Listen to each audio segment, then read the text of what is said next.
Turn Dwayne Hobbs here with another video. Hey, this is going to be a great opportunity to discuss why you should not represent yourself in court.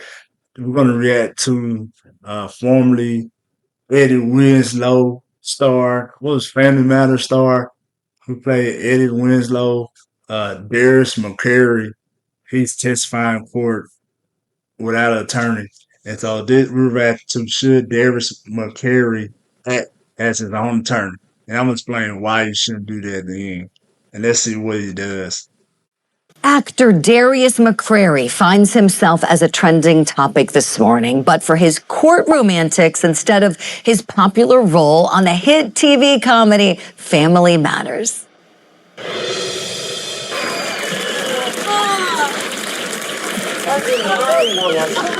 Wow, Edo, what luck? The girl of your dreams just dropped in. Hey, baby. Kom now. We all watch Family Matters. It was okay to me. I wasn't just a huge fan, you know. I mean, it was cool. I always thought Eddie Winslow was kind of a little bit lame, you know. But that's just me. Judge earlier this week for some more serious matters. McCary was arrested in California earlier this month, stemming from a missed court appearance in Michigan relating to his failure to pay child support. But he chose to represent himself That child support against it. They'll find you. during the hearing and even presented this motion before the court. Based on the fact that the 50th district has completely continued to violate all. See this right here, pro se defendant. No, pro se means you represent yourself. Of my rights, my fourth, my fifth, my 14th Amendment, my right to due process is constantly trampled, and I've figured out why. Because under due process clause, the 14th Amendment, personal judgment is void if rendered by the court, which has no jurisdiction over the defendant. That's Kenmore versus Neff. 95 U.S. 714 24L ED 565, and Michigan has no jurisdiction. Before we proceed, we need to establish jurisdiction. All right, so let's break down the courtroom conduct, shall we? Let's get our guests' thoughts on Darius McCary's initial statement in that. Okay, so he's saying because I'm assuming he's arguing because he owed child support in another state, that this state he got arrested and didn't have jurisdiction. But hey, that doesn't work. Different law enforcement agencies can work together to come, get you and bring you back home if you got a warrant.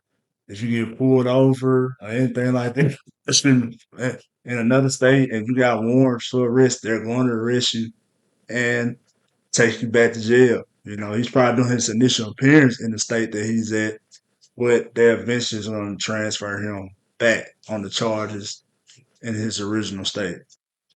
If he has no charge in the state he got arrested at. Motion we just saw he made before the court. Let's bring back in attorney David Bruno and welcome in entertainment commentator Holland Reed. David, I want to start with you here, please. What'd you think? Yeah, I'm making a special appearance for David Bruno on this one. And that is, listen. We're going to get to that. I mean, that's a little odd, right? But I'll tell you what, he was hitting the points. He actually was hitting the points on extradition. Because anytime we talk about extradition, what first has to be established is the jurisdiction of the original court, that the defendant is the actual person in the complaint or warrant, and then there's a process. It's the extradition process. So there's an old adage that says, he who represents himself as a fool for a client, but... That is true. That's known throughout the nation. He who represents himself has a fool for client.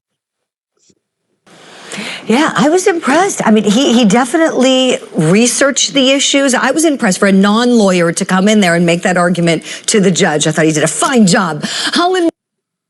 I know they're saying that he's impressed. They're impressed, but I mean, I guess for a non-lawyer, you can be impressed, but as a lawyer, as soon as you start talking, it's like this argument is not gonna work. It's not gonna work. Read it. We want to know what you think, please. Julie, you're going to know what I think because this is the case of are you delusional or are you actually really smart? It's like stay in your lane, play your part. You're an actor on TV, but maybe not. You might want to be careful when you're defending your life. I agree with her because there's so many procedural pitfalls when it comes to law situation. And sometimes you may be arguing something, and this is not the point to make that argument in the legal process.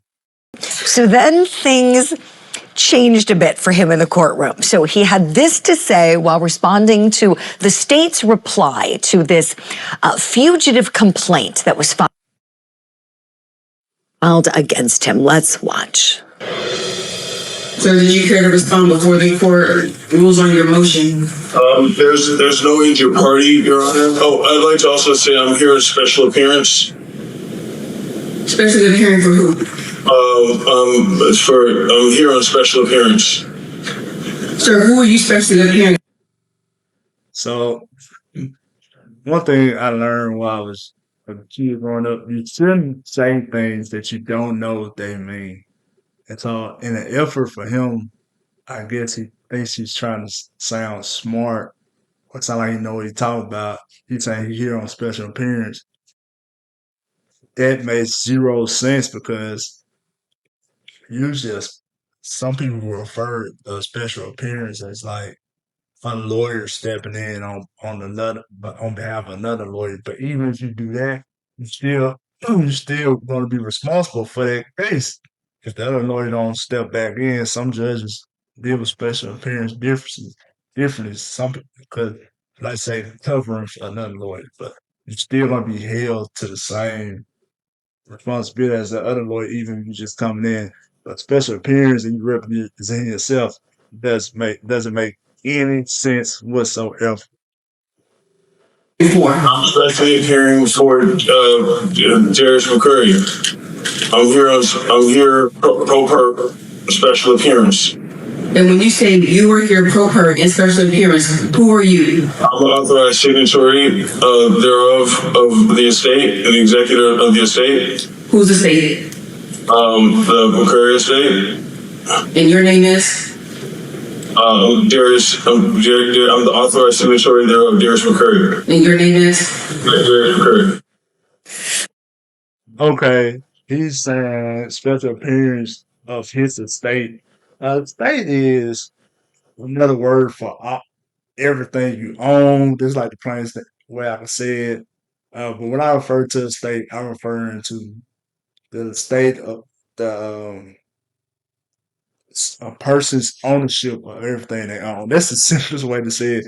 A lot of times it's used when somebody's passed away, like the state of grandma. Grandma passed away with her name, Corey Jenkins. I'm just random name made up. That is Corey Jenkins' estate is everything he owned. And so people who are alive, can have something that's referred to as an estate, but usually it's used for people who are deceased and you want to deal with their assets and you have to hire lawyers to deal with that person's estate. So this makes zero sense. He started off kind of okay with the jurisdiction argument, which is still a bad argument, but it's getting worse and worse and worse.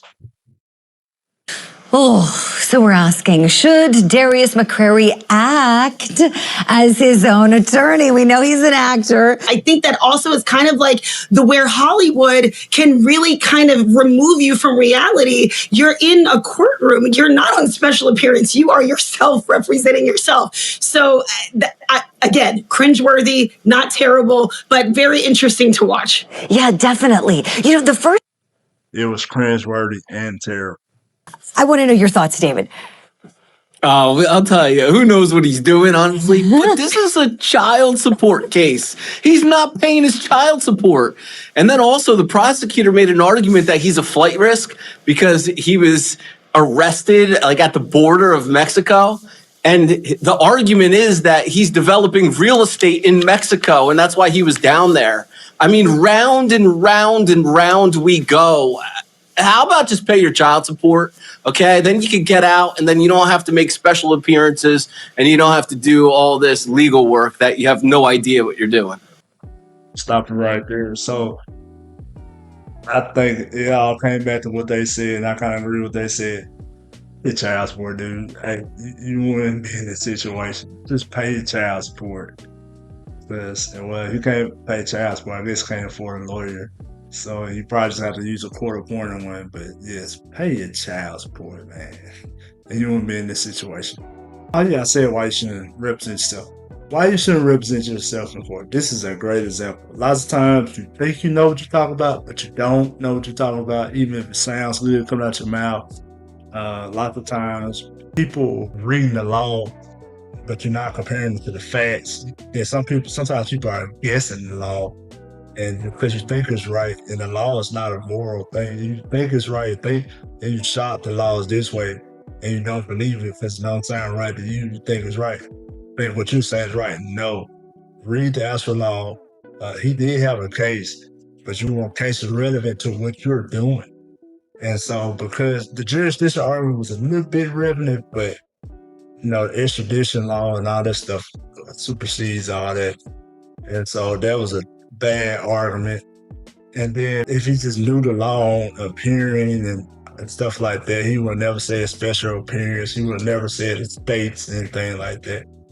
If you had an attorney to advise you what's going on, this is your initial appearance. I'm art for this. This is what we're doing today. And so some stuff he probably bring up, they're not doing this today. You do this at a later part. He should be more concerned about what bond he could do. He should have made a motion for bond, see can he get out. Yeah, I guess jurisdiction a little bit argument. Make a motion for bond to get out. And, see, that would have been a better thing to do instead of all that other stuff he was making up. And the more he sounds, the crazier he sounds.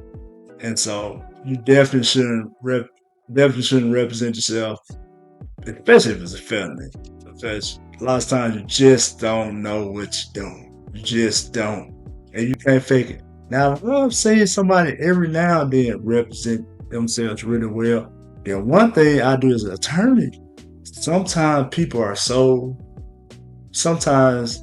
I feel like people are good witnesses, that finds a good witness for themselves. I can put my client in a position to when it's time for them to give statements that I'll put them in a position and they take it over with their testimonies, like, hey, you did it afterward, you did it on your own, or you started testifying doing this. You said it from the heart. You didn't say the wrong thing. As a good attorney, I try to put clients and witnesses in a position to letting them say what they got to say. If it's not hurting their case, and we can practice, and I know they got to say. But you need a good attorney to put you in a position for when it's time for you to talk. In the defense case, 9 out of 10 times, I'm not going to let you testify. It's rare that I let you testify. But in another case, like car accident or child custody, I'm going to put you in a good position for when it's time to talk. I'm putting you in a good position to talk a little bit, practice, stuff like that. But you want to know that if you're not a lawyer, you will know when to talk, when not to talk. What we're doing today, what doesn't apply to this. You will not know. A lot of people speak out of turn because they just don't know they're not lawyers.